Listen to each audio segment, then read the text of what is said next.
Market Movers pekan ketiga bulan Juni 2020. Pekan ini, perhatian pasar mungkin akan tertuju ke resiko gelombang kedua wabah karena pelonggaran lockdown yang terjadi di beberapa negara, termasuk di Amerika Serikat. Risiko ini bisa mendorong pasar kembali ke aset aman. Pasar juga akan memperhatikan hasil rapat moneter beberapa bank sentral negara maju seperti Jepang, Swiss, dan Inggris. Senin, 15 Juni. Fokus utama di awal pekan ini dibuka dengan laporan data ekonomi Tiongkok, yaitu laporan produksi industri untuk bulan Mei. Bila hasil data tersebut dirilis lebih baik dari ekspektasi, ini menjadi kabar baik bagi ekonomi Australia sebagai rekan eksportir Tiongkok, dan AUD USD bisa menguat. Sore harinya, laporan neraca perdagangan zona euro untuk bulan April bisa menjadi perhatian pasar. Bila terjadi surplus yang lebih rendah dari periode sebelumnya, euro USD berpotensi turun. Dan laporan dari Amerika Serikat akan mengakhiri rilisan data hari pertama pekan ini dengan laporan survei indeks manufaktur di wilayah New York untuk bulan Juni. Bila hasilnya lebih baik dari ekspektasi, ini berpeluang menopang dolar Amerika Serikat menguat dan harga emas berpotensi bergerak turun. Selasa, 16 Juni. Membuka sesi perdagangan Selasa, data indeks harga rumah kuartal pertama Australia dan notula rapat moneter Bank Sentral Australia atau RBA akan menjadi perhatian pasar. Bila hasil data lebih baik dari ekspektasi dan notula rapat bernada hawkish atau optimis, ini berpeluang menopang penguatan AUD USD. Selanjutnya, masih tentatif, Bank Sentral Jepang atau BOJ dijadwalkan merilis kebijakan moneter terbaru hari ini. Ekspektasi stimulus ekonomi dari BOJ untuk menopang pemulihan ekonomi Jepang setelah wabah corona berpotensi mendorong penguatan USD JPY. Hasil rapat moneter BOJ ini akan dilanjutkan dengan konferensi pers. Lewat tengah hari, Jerman akan merilis data indeks harga konsumen final untuk bulan Mei, yang merupakan indikator inflasi. Bila inflasinya menunjukkan penurunan, yang artinya penurunan aktivitas ekonomi, euro USD bisa tertekan. Di jam yang sama, Inggris akan merilis data tenaga kerjanya, yaitu data indeks upah rata-rata, data tingkat pengangguran, dan data perubahan klaim tunjangan pengangguran. Bila ketiganya menunjukkan hasil yang lebih buruk dari ekspektasi, GBP USD berpeluang tertekan. Sore harinya, laporan ZEW Economic Sentiment periode Juni dari Jerman dan zona euro akan dirilis bersamaan. Data ini menunjukkan tingkat keyakinan responden terhadap outlook ekonomi Jerman dan zona euro untuk 6 bulan ke depan. Bila hasil dari kedua data tersebut sama-sama dilaporkan lebih rendah dari periode sebelumnya, euro USD berpotensi turun. Harga emas berpeluang melemah pada malam hari karena indikasi pulihnya ekonomi Amerika Serikat melalui perilisan data penjualan retail Amerika Serikat untuk periode Mei yang lebih baik dari ekspektasi pasar. Rabu, 17 Juni. Di awal sesi Rabu, laporan neraca perdagangan Jepang untuk bulan Mei akan dirilis pukul 6:50 waktu Indonesia Barat. USD JPY berpeluang naik alias pelemahan yen bila data tersebut menunjukkan defisit yang lebih besar dari prediksi pasar. Selanjutnya, Australia akan merilis data leading index untuk bulan Mei dari Melbourne Institute. Data ini memberikan indikasi apakah ekonomi Australia ke depannya akan membaik atau tidak. Bila hasilnya lebih baik dari prediksi pasar, AUD USD berpeluang menguat. Pukul 13 waktu Indonesia Barat, laporan data indeks harga konsumen Inggris untuk bulan Mei akan dirilis.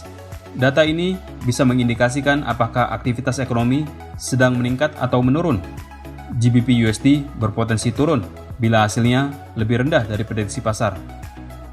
Pukul 4 sore waktu Indonesia Barat, pasar akan menantikan laporan indeks harga konsumen final zona euro periode Mei. Bila hasilnya lebih buruk dari ekspektasi, euro USD berpeluang melemah. Malam harinya, giliran Kanada yang akan merilis laporan indeks harga konsumennya.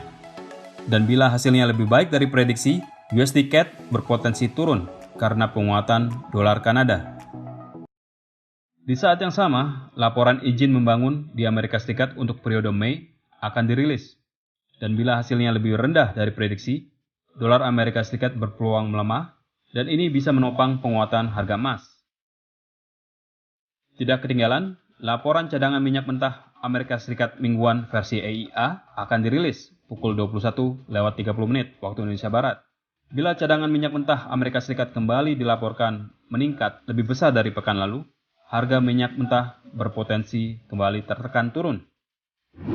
Kamis 18 Juni, membuka data fundamental hari Kamis ini, laporan GDP kuartal pertama Selandia Baru akan dirilis pukul 5:45 waktu Indonesia Barat. Bila hasilnya lebih rendah dari prediksi pasar, NZD/USD berpeluang melemah. Australia akan merilis data tenaga kerja bulan Mei pada pagi hari ini, dengan laporan perubahan jumlah orang yang dipekerjakan dan tingkat pengangguran untuk bulan Mei. Bila hasil employment change lebih baik dari prediksi pasar dan tingkat pengangguran lebih rendah dari prediksi pasar, AUD/USD berpotensi menguat. Selanjutnya, pasar akan menantikan keputusan kebijakan moneter dari Bank Sentral Swiss atau SNB pukul 14:30 waktu Indonesia Barat. Bila SNB tidak memangkas suku bunga tapi meluncurkan kebijakan stimulus, USD Swiss berpotensi naik. Gubernur SNB, Thomas Jordan, akan melakukan konferensi pers terkait kebijakan moneter SNB, dan bila pernyataannya bernada hawkish atau positif, penguatan USD Swiss berpeluang berlanjut. Pukul 18 waktu Indonesia Barat, giliran Bank Sentral Inggris atau BOE yang akan mengumumkan kebijakan moneter terbarunya. Bila ada penambahan kebijakan pembelian aset, GBP USD dapat bergerak melemah.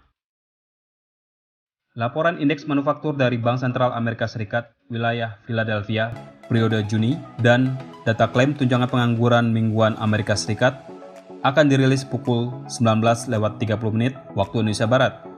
Harga emas berpeluang turun bila kedua laporan tersebut menunjukkan hasil yang lebih baik dari prediksi karena menopang minat terhadap dolar Amerika Serikat. Pukul 21 waktu Indonesia Barat, The Conference Board akan merilis laporan leading index perekonomian Amerika Serikat untuk periode Mei. Bila hasilnya lebih buruk dari sebelumnya, harga emas akan mendapatkan dukungan untuk menguat. Jumat 19 Juni. Laporan pertama pada hari Jumat ini adalah data tingkat inflasi Jepang untuk periode Mei yang berpeluang menekan USD JPY turun bila hasilnya lebih baik dari periode sebelumnya. 20 menit berselang, notula rapat Bank Sentral Jepang untuk kebijakan yang diambil di hari Selasa lalu akan dirilis. Bila isi notula rapat dipandang hawkish atau optimis untuk ekonomi Jepang, USD JPY kembali berpeluang turun. Australia juga akan merilis data penting di pagi hari ini, yaitu laporan penjualan retail bulan April. Bila hasilnya lebih buruk dari periode sebelumnya, AUD/USD berpeluang melemah. Lewat tengah hari, Jerman akan merilis laporan indeks harga produsen untuk periode Mei. Bila data masih menunjukkan deflasi atau penurunan, Euro/USD berpotensi melemah. Bersamaan dengan laporan Jerman tersebut, Inggris akan merilis data penjualan retail untuk periode Mei. GBP USD berpeluang melemah bila hasilnya lebih buruk dari estimasi pasar. Pada malam hari, laporan penjualan retail Kanada untuk periode April akan dirilis pada pukul 19:30 waktu Indonesia Barat. USD CAD berpeluang naik bila hasil dari data tersebut dirilis lebih buruk dari estimasi pasar. Bersamaan dengan rilis data Kanada, Amerika Serikat akan melaporkan data neraca berjalan atau current account untuk kuartal pertama. Bila hasil yang dirilis menunjukkan defisit yang membesar, dolar Amerika Serikat berpeluang melemah. Dan ini dapat menopang harga emas menguat. Berikut adalah jadwal market movers yang lebih lengkap untuk Anda perhatikan agar Anda tidak kehilangan kesempatan.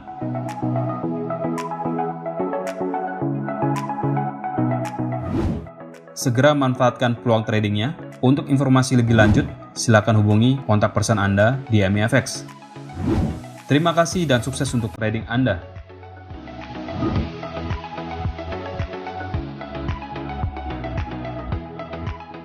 Nantikan Market Movers setiap minggu. Jangan lupa like dan subscribe untuk mendapatkan notifikasi pertama.